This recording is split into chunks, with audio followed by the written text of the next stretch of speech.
قرآن میں کیا کہتے ہیں؟ وَقَدَّرَ فِيهَا أَقْوَاتَهَا. اللہ فرماتے ہیں ہم نے اس زمین میں انسان کو پیدا کرنے سے پہلے اس زمین میں خوراک کے ذخائر کا ایک اندازہ لگا لیا تھا کہ کتنے لوگوں نے آنا ہے، اس حساب سے ہم نے زمین میں پہلے سے پیدا، بولو بھائی، کر دیا. تو اب خواتین کو چاہیے اپنی صحتوں پہ بھی ترس کھائیں.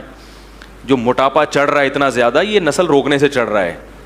جن کی اولادیں ہوتی ہیں ان کی فٹنس دوسروں سے زیادہ اچھی، ان میں موٹاپا نہیں آتا، عمریں لمبی ہوتی ہیں. اور بڑی بات ہے اللہ تعالیٰ اولاد دیتے ہیں جو ہے وہ بڑھاپے کا سہارا بنتی ہے. بڑھاپے میں کون عزت دے گا بھائی آپ کو؟ کون پالے گا آپ کو؟ کوئی بھی لفٹ کرانے کے لیے تیار نہیں ہوتا. آپ کہتے ہیں کہ میرے پاس پیسہ اتنا ہے تو بڑھاپے میں یہ کام آئے گا. پیسہ آپ کو محبت نہیں دے گا. وہ پیسے میں جو نوٹ ہیں وہ آپ سے باتیں تھوڑی کریں گے. اور آپ نیٹ پہ سرچ کریں، یو کے میں، امریکہ میں ایسے ادارے وجود میں آ گئے ہیں جو بوڑھوں کی تنہائیاں دور کرنے کے لیے بندہ بھیجتے ہیں پیسوں پہ. 1 گھنٹہ رینٹ پہ آدمی ملتا ہے. آپ ابھی سرچ کریں بیان ختم ہونے کے بعد. بڑھاپے میں ان کو کیا ملتا ہے؟ رینٹ پہ آدمی جو جائے گا اور خوب اچھی طرح گپ شپ کرے گا آپ سے. وہ کوئی دل سے تھوڑی محبت کر رہا ہے. کیسی برباد ہو گئی ہے وہ قوم، کیسے برباد ہو گئی ہیں وہ لوگ. اور یہ چیز ہماری قوم کی سمجھ میں نہیں آ رہی. برباد ہو گئے. اللہ کے ابھی 1 کروڑ پتی امریکن تھا، اس کا انتقال ہوا ہے. میں انشاءاللہ تلاش کر کے اس کا پورا حوالہ آپ کے سامنے پیش کروں گا. اس نے یہ بیان دیا ہے کہ میرا ایک بیٹا تھا، میں نے اس کو کھلایا پلایا اور نسل روکی، میرا بڑھاپا بہت ہی خراب گزرا ہے، میری یہ دولت میرے کام نہیں آ رہی. ایک ہندو نے ایک کمنٹ کیا نا کہ تم لوگ 20 کروڑ ہو گئے، 22 کروڑ کی آبادی ہو گئی. سوری پاکستانی تھا وہ، کہہ رہے ہیں ہم لوگ پاکستان میں 22 کروڑ ہو گئے، اس مولوی کو دیکھو کیا کر رہا ہے. تو مجھے خیال ہوا میں اس کو بولوں اس 22 کروڑ میں تم بھی ایک ہو. اگر یہ 22 کروڑ غلط ہیں تو تم بھی کیا ہو؟ بولو نا، غلط ہو. اس کا مطلب تم بھی غلط پیدا ہوئے ہو، تمہیں پیدا ہونا نہیں چاہیے تھا. ہر آدمی اپنے بارے میں کہہ رہے ہیں میں تو ٹھیک پیدا ہو گیا، لیکن یہ جو آبادی 22 کروڑ ہو گئی، جو 21 کروڑ 90,999 ہیں، یہ کیا ہیں؟ غلط ہیں. تو بھائی جیسے ہمارے والدین کا سب سے بڑا احسان کیا ہے کہ وہ ہماری حیات کا سبب بنے، ایسا ہی ہمارا اگلی جنریشن پہ سب سے بڑا احسان کیا ہوگا کہ ہم ان کو زندگی دینے کا سبب بنے ہوں گے. سمجھ میں آ رہی ہے نا؟ انگلش میں تو نہیں باتیں کر رہا میں. تو جو بھی یہ بات کرے نا کہ اتنی آبادی غلط ہے، تو اسے بولو پھر اس غلط میں تم بھی ہو. ٹھیک ہے، تمہارا پیدا ہونا بھی کیا تھا؟ غلط تھا، کیونکہ اس آبادی میں تم بھی ہو. وہ کہتے ہیں آبادی بڑھنے سے غربت ہوگی، تو اس غربت کا سبب تم بھی بن رہے ہو. تو بھائی وہ کہے گا کہ بھائی میں ہم ہی تو ہیں اس کائنات کے لیے، اللہ نے ہمیں تو بنایا ہے نا. دیکھو جائے آپ کے گھر میں مہمان آتے ہیں اور وہ کھانا نہیں کھا رہے، وہ کہیں گے ہم نے کھانا کھایا تو کم پڑ جائے گا. تو میزبان کہے گا بھائی کم پڑے گا تو کم پڑنے کے لیے تو ہم نے بنایا ہے، تمہارے لیے بنایا ہے. تو یہ اللہ نے کائنات بنائی کس کے لیے؟ انسانوں. اسی کو روک رہے ہو کہ یہ نہ آئے. ٹھیک ہے نا؟ تو اس کو بچا کے کرنا کیا ہے؟ چند لوگوں کے مفاد ہیں کہ وہ ارب پتی بننا چاہتے ہیں. اچھا یہاں بھی ایک بات بتاؤں، معیشت میں جو توازن پیدا ہوتا ہے نا، وہ بھی گروتھ ریشو بڑھنے سے ہوتا ہے. کیونکہ جب آپ کی نسل زیادہ ہوگی تو جائیداد کیا ہوگی؟ کئی لوگوں میں، بولو بھائی، ڈیوائڈ ہوگی. یہ موضوع بڑا ٹیکنیکل ہے، اس پر ایک بیان کر چکا ہوں، اس پر میں ابھی دوبارہ نہیں آؤں گا کہ گروتھ ریشو بڑھنے سے معیشت میں بھی کیا پیدا ہوتا ہے؟ اعتدال. یہ بڑا زبردست، اس میں اگر آپ ابھی دلائل دینا شروع کروں آپ حیران ہو جائیں گے کہ واقعی مولوی صاحب بڑی زبردست بات ہے. لیکن ابھی موضوع کیا ہو جائے گا؟ بالکل چینج ہو جائے گا. اور ایک آخری سے آخری بات نکلتی ہے، ایک اور بات یہ کہ یہ جو نسل روکنے کا تصور آیا ہے نا، اس سے جو جاہل خاندان ہے نا ان میں اضافہ ہوتا ہے، اور ایجوکیٹڈ لوگ معاشرے میں کیا ہو جاتے ہیں؟ اچھے خاندان کم. یہ انگریز نے لکھی ہے بات. اس نے لکھا فیملی پلاننگ کے نظریات سے متاثر ہونے والے زیادہ تر ایجوکیٹڈ لوگ ہیں.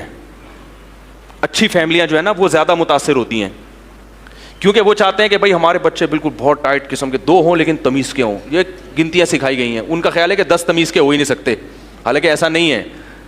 تربیت کرو گے تو 10 بھی تمیز کے ہوں گے، نہیں کرو گے تو ایک بھی چور پیدا ہوگا. حقیقت ہے. آپ بڑے ملک کے بڑے بڑے چور ہیں نا، ان کے ابا اماں کی رپورٹ دیکھیں، ان میں آپ کو 10 والے بھی ملیں گے اور اکلوتے بھی ملیں گے. تو یہ بہت اہم پوائنٹ کی بات ہے، اس کو سمجھیں کہ جب میں نے بتایا چماٹ مار دوں گا میں اگر تھوڑا سا پیچھے رہوں. مذاق کر رہا ہوں. تو یہ ایسے یوں کر کے نا بیٹھا ہوا تھا، یوں کر کے. تو مجھے کسی بات پہ غصہ آتا تو میں نے کہا ایسا نہ ہو آپ کو لگا دوں میں کھینچ کے. تو کیا کہہ رہا تھا یار میں, ہاں ایک گورے نے یہ بات لکھی ہے اور بالکل صحیح لکھی ہے. ایک گورے کی بتاؤں گا اور ایک سانولے کی بھی بتاؤں گا, یعنی اپنی, ہم لوگ سانولے ہیں نا, نہ ادھر کے نہ ادھر کے, ٹھیک ہے نا. گورے نے یہ بات لکھی ہے کہ یہ جو گروتھ ریشو, جب یہ جو فیملی پلاننگ کی مہم جب چلتی ہے کہ 2 بچے ہی اچھے, تو چونکہ اس سے زیادہ تر ایجوکیٹڈ لوگ متاثر ہوتے ہیں, وہ کہتے ہیں ہاں بھائی, اور جو ان پڑھ طبقہ ہے نا وہ اس لیے متاثر نہیں ہوتا کہ وہ کسی چیز سے متاثر ہونے کے لیے تیار, وہ کہتا ہے چھوڑو یار پیدا کرو. ان کو تو تربیت کی بھی فکر نہیں ہوتی, تعلیم کی بھی فکر نہیں ہوتی, بیویوں کی صحت کی بھی نہیں, وہ تو کہتے ہیں ہو رہے ہیں اور ہونے دو. نتیجہ کیا نکلتا ہے, جو نیچ اور گھٹیا خاندان ہے نا ان کا ریشو بڑھ جاتا ہے, اور جو اچھی فیملیاں تھیں وہ آبادی کا تناسب کم ہو جاتا ہے. چور اچکے بولو بھائی زیادہ ہو جائیں گے, تو چور اچکوں کو نہ بڑھنے دو. کیا خیال ہے, جو اچھی فیملی, اگر آپ سمجھتے ہو کہ ہم اچھے خاندانی لوگ ہیں تو پھر آپ کو اپنی نسل بڑھانی پڑے گی تاکہ آنے والی امت کو کیا ہو, فائدہ ہو. یہ گورے کی بات ہے. اب ایک سانولے کی بھی سن لیں. سانولا یہ کہتا ہے کہ گروتھ ریشو روکنے سے لڑکیوں کی پیدائش کا ریشو بڑھ جاتا ہے اور لڑکوں کا ریشو کم ہو جاتا ہے. یہ بھی ایک حقیقت ہے, کیونکہ جب ہر ایک کو 2 چاہیے تو پھر اس میں ایک لڑکا لازمی چاہیے. جس کو لڑکا نہیں ملا تو لڑکی ہوتی رہے گی, ہوتے 6 بیٹیوں کے بعد ایک بیٹا ہو گیا تو وہ بریک لگا لے گا. جس کے لڑکا ہو گیا وہ 2 میں ہی لگا لے گا. تو لڑکیوں کی تعداد تو 6 8 پہنچے گی, لڑکوں کی, تو یہ نیچرل جو ریشو ہے نا لڑکے اور لڑکیوں کا, یہ کیا ہو جائے گا, خراب ہو جائے گا, ڈسٹرب ہو جائے گا بہت بری طرح. پھر بیٹیوں والے پھریں گے رشتے تلاش کرتے, آئے وہی مل نہیں رہا ہے, یہ نہیں ہو رہا ہے, وہ نہیں ہو رہا. زنا بھی پھیلے گا معاشرے میں, یہ ہو رہا ہے. انڈیا اور چائنا کا میں کئی دفعہ بتا چکا ہوں کہ وہاں لڑکیوں کا ریشو کم کیوں ہے, حالانکہ وہاں بھی فیملی پلاننگ ہے, اس لیے کہ وہ ماں کے پیٹ میں بچی کو, تو یہ ظلم کرو گے تو پھر تو ہوگا, لیکن اسلام اس ظلم کی اجازت نہیں دیتا. بچی کو پیٹ میں مار نہیں سکتے. تو یہ بھی ایک ٹینشن ہے. جب پہلے بڑھتا تھا نا گروتھ ریشو, پہلے لوگ جانتے ہی نہیں تھے, تو کیا ایک خاتون کے 6 بیٹیاں ہو گئیں تو دوسرے کے 6 بیٹے ہو گئے. کیا خیال ہے, تو وہ بھائی اس کے 6 بیٹیاں بوجھ نہیں بنتی تھی, بھائی وہ ان چمونی آپا کے بھائی وہ 6 بیٹے اللہ نے اس کو دیے, اور وہ دوسری آپا ہیں ان کے کتنے بیٹیاں ہی بیٹیاں ہو رہی, تو کوئی بات نہیں, ان کے 6 بیٹیاں, ان 6 بیٹے سے ہو گئی شادی. اب کیا ہو رہا ہے, ان کے 6 تو ہو گئی لڑکے کی لالچ میں, ان کے بیٹے 1 2 سے زیادہ نہیں ہے, تو کس کو پہنائیں گی بھائی یہ بیٹیاں, نہیں آ رہی بات.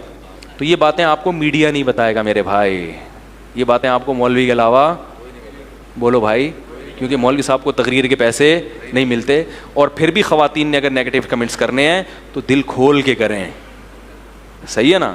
ہمیں یہ سمجھا ہوا ہے, میں نے آپ کو کچھ بھی نہیں سمجھا ہوا, کیونکہ مجھے زندگی میں اتنی گالیاں, لاکھوں کے حساب سے گالیاں پڑی ہیں خواتین کی طرف سے. حالانکہ میں خواتین کے حق میں بات کر رہا ہوں, ایسی بات کر رہا ہوں جو ان کی صحت کے لیے بھی مفید ہے, اور ان کے,